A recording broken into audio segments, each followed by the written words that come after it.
El año pasado, mientras el elder David Baxter y yo manejábamos rumbo a una conferencia de Estaca, nos detuvimos en un restaurante. Al regresar al auto se nos acercó una mujer que nos llamó. Su apariencia nos asustó y su arreglo personal o falta de él es lo que cortésmente llamaría extremo. Entonces nos preguntó si éramos élderes de la iglesia. Le dijimos que sí. Y sin mucha reserva contó los eventos de su trágica vida anegada en el pecado. Ahora, a los 28 años, era infeliz. Sentía que no valía nada y sin una razón para vivir. Al hablar, la dulzura de su alma comenzó a emerger. En una súplica en lágrimas, preguntó si existía alguna esperanza para ella, alguna salida de ese profundo pozo de desesperación. Sí, le respondimos. Hay esperanza. La esperanza está vinculada al arrepentimiento. Puedes cambiar. Puedes venir a Cristo y perfeccionarte en Él. Y la instamos a no demorarse. Sollozó humildemente y nos agradeció con sinceridad. Al continuar nuestro viaje, el elder Baxter y yo meditamos en cuanto a esa experiencia. Recordamos el consejo que Aarón le dio a un alma sin esperanza al decirle: si te arrepientes de todos tus pecados y te postras ante Dios e invocas con fe su nombre, entonces obtendrás la esperanza que deseas. En esta sesión de clausura de la Conferencia General hablo en cuanto al arrepentimiento. Lo hago porque el Señor ha mandado a sus siervos a que proclamen el arrepentimiento a todo pueblo. El Maestro ha restaurado su Evangelio para traer gozo a sus hijos. El arrepentimiento es un componente crucial de dicho Evangelio. La doctrina del arrepentimiento es tan antigua como el Evangelio mismo. Las enseñanzas bíblicas que se encuentran en los libros de Génesis a Apocalipsis enseñan del arrepentimiento. Las enseñanzas de Jesucristo durante su ministerio terrenal incluyen estas advertencias. El reino de Dios se ha acercado. Arrepentíos y creed en el Evangelio.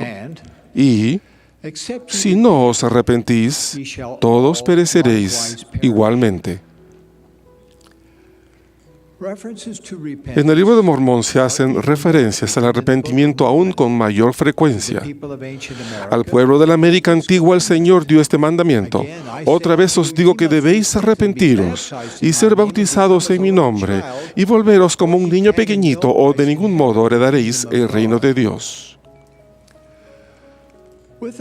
Con la restauración del Evangelio, nuestro Salvador de nuevo ha recalcado esta doctrina. La palabra arrepentimiento en cualquiera de sus formas aparece en 47 de las 138 secciones de Doctrina y Convenios. ¿Qué significa arrepentirse? Comencemos por la definición del diccionario, que arrepentirse es abandonar el pecado para sentir pesar y pena. El arrepentirse del pecado no es fácil, pero el galardón vale la pena el precio que se paga. Es necesario que el arrepentimiento se efectúe un paso a la vez. La humilde oración facilitará cada paso esencial. Como prerequisitos del perdón, primero debe existir el reconocimiento, el remordimiento y entonces la confesión. Por esto sabréis si un hombre se arrepiente de sus pecados. He aquí, los confesará y los abandonará. Se debe confesar a la persona a la que se le ha hecho daño. La confesión debe ser sincera y no solo una mera admisión de culpa después de que la prueba sea evidente. Si se ha ofendido a muchas personas, la confesión se debe efectuar a todas las partes que se haya ofendido. Los hechos que pudiesen afectar la situación de uno en la iglesia o el derecho a sus privilegios en la misma deben confesarse de inmediato al obispo, a quien el Señor ha llamado como juez común de Israel. El siguiente paso es la restitución, reparar el daño causado si es posible. Luego siguen los pasos para tomar la determinación de mejorar y de refrenarse de tener una recaída, para arrepentirse con íntegro propósito de corazón. Gracias al rescate que pagó la expiación de Jesucristo, el pecador que se arrepiente y continúa libre de pecado recibe un perdón total. Isaías dijo al alma arrepentida: si vuestros pecados fueren como la grana, como la nieve serán emblanquecidos. Si fueren rojos como el carmesí, vendrán a ser como blanca lana.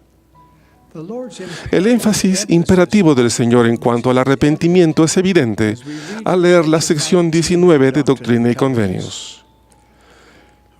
Te mando que te arrepientas, arrepiéntate, no sea que te hiera con la vara de mi boca, y con mi enojo, y con mi ira, y sean tus padecimientos dolorosos. Cuán dolorosos, no lo sabes. Cuán intensos, no lo sabes. Sí, cuán difíciles de aguantar, no lo sabes. Porque aquí yo, Dios, he padecido estas cosas por todas para que no padezcan si se arrepienten. Mas si no se arrepienten, tendrán que padecer aún como yo. Mientras el Señor insiste en nuestro arrepentimiento, la mayoría de la gente no siente tal necesidad imperiosa. Esas personas se incluyen entre las que tratan de ser buenas. No tienen malos propósitos. Sin embargo, en su mensaje el Señor claramente indica que todos deben arrepentirse. No solo de los pecados de comisión, sino también de los pecados de omisión. Tal es el caso de su advertencia a los padres. Y además, si hay padres que tengan hijos en Sion y no les enseñan a comprender la doctrina del arrepentimiento, de la fe en Cristo, el Hijo del Dios viviente, del bautismo y del don del Espíritu Santo, el pecado será sobre la cabeza de los padres. La doctrina del arrepentimiento es más amplia que la definición del diccionario. Cuando Jesús dijo arrepiéntanse, sus discípulos anotaron este mandato en griego empleando el verbo metanoeo. Esta poderosa palabra tiene una gran importancia. El prefijo meta significa cambio, y el sufijo se relaciona con 4 términos griegos importantes. Nous, que significa la mente. Nous, que significa el conocimiento. Neuma, que significa el espíritu. Y noe, que significa el aliento. Por consiguiente, cuando Jesús dijo arrepiéntanse, Él nos pide que cambiemos nuestra manera de pensar, nuestro conocimiento, nuestro espíritu e incluso nuestro aliento. Un profeta explicó que tal cambio de aliento es respirar con un reconocimiento de gratitud hacia que nos concede cada aliento. El rey Benjamín dijo: si sirvieseis a aquel que os ha creado y os está preservando día tras día, dándoos aliento, momento tras momento, digo que si lo sirvieseis con toda vuestra alma, todavía seríais servidores inútiles. Sí, el Señor nos ha mandado arrepentirnos, cambiar nuestro comportamiento para venir a Él y ser más como Él, lo cual requiere un cambio total. Alma enseñó esto a su hijo. Aprende sabiduría en tu juventud, dijo. Aprende en tu juventud a guardar los mandamientos de Dios. Deja que todos sus pensamientos se dirijan al Señor. Sí, deja que los afectos de tu corazón se funden en el Señor para siempre. El arrepentirse por completo es convertirse plenamente al Señor Jesucristo y a su santa obra. Alma enseñó este concepto cuando planteó estas preguntas.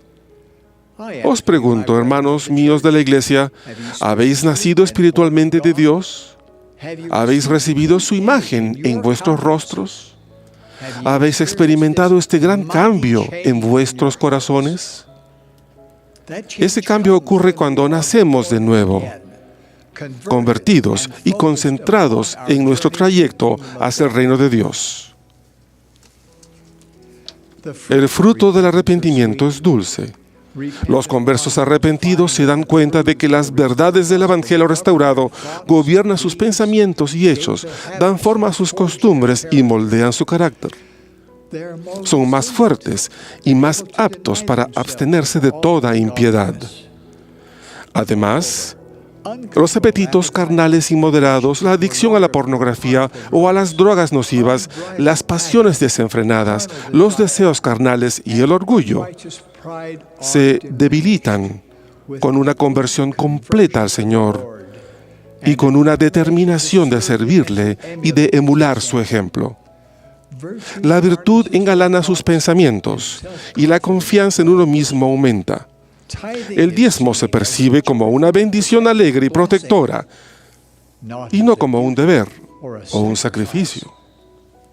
La verdad llega a ser más interesante y aquello digno de alabanza llega a ser más atractivo. El arrepentimiento es el régimen del Señor para el progreso espiritual. El rey Benjamín explicó que el hombre natural es enemigo de Dios y lo ha sido desde la caída de Adán y lo será para siempre a menos que se someta al influjo del Santo Espíritu y se despoje del hombre natural y se haga santo por la expiación de Cristo el Señor, y se vuelva como un niño, sumiso, manso, humilde, paciente, lleno de amor, y dispuesto a someterse a cuanto el Señor juzgue conveniente imponer sobre él, tal como un niño se somete a su padre. Hermanos y hermanas, eso significa la conversión. El arrepentimiento es la conversión. Un alma arrepentida es un alma convertida. Y un alma convertida es un alma arrepentida. Cada persona viva puede arrepentirse. Pero ¿qué de aquellos que han muerto? Ellos también tienen oportunidades de arrepentirse. En las Escrituras se declara que los fieles líderes de esta dispensación, cuando salen de la vida terrenal, continúan sus obras de la predicación del Evangelio de arrepentimiento entre aquellos que están bajo la servidumbre del pecado en el gran mundo de los espíritus de los muertos. Los muertos que se arrepienten serán redimidos mediante su obediencia a las ordenanzas de la casa de Dios. Después que hayan padecido el castigo por sus transgresiones y sean lavados y purificados, ellos recibirán una recompensa según sus obras. El profeta José Smith reveló más a fondo que la tierra será herida con una maldición, a menos de que entre los padres y los hijos exista un eslabón conexivo de alguna clase. Sin nuestros muertos, nosotros no podemos perfeccionarnos, ni ellos pueden perfeccionarse sin nosotros. Esta dispensación que ya está comenzando es menester que una unión entera, completa y perfecta, así como un encadenamiento de dispensaciones, llaves, poderes y glorias se realicen. ¿Cristo me manda que brille? Sí, y a ustedes también. Él desea que como herreros forjemos eslabones celestiales soldados a fin de vencer la maldición de la fragmentación familiar. Se creó la tierra y se proveyeron los templos para que las familias estén juntas para siempre. Muchos, si no la mayoría de nosotros, podría arrepentirse y convertirse más a la obra del templo de la historia familiar a favor de nuestros ancestros. Por lo tanto, nuestro arrepentimiento es necesario y esencial para el arrepentimiento de ellos. A todos nuestros familiares fallecidos, a la mujer de 28 años de edad atrapada en los pantanos del pecado, y a cada uno de nosotros declaro que es posible adquirir las dulces bendiciones del arrepentimiento que llegan por medio de la completa conversión del Señor a su santa obra. Sé que Dios vive. Jesús es el Cristo. Esta es su iglesia. Su profeta hoy día es el presidente Gordon B. Hinckley. De eso testifico en el nombre de Jesucristo. Amén. Mis hermanos y hermanas, recuerden, si dan clic aquí, van a ver todas las lecciones de Ven Sígueme. Si dan clic aquí, van a ver todos los análisis de los profetas que hacemos en nuestro canal. Y si dan clic aquí, van a ver todos los coaching espiritual y los refuerzos doctrinales que tenemos para ustedes.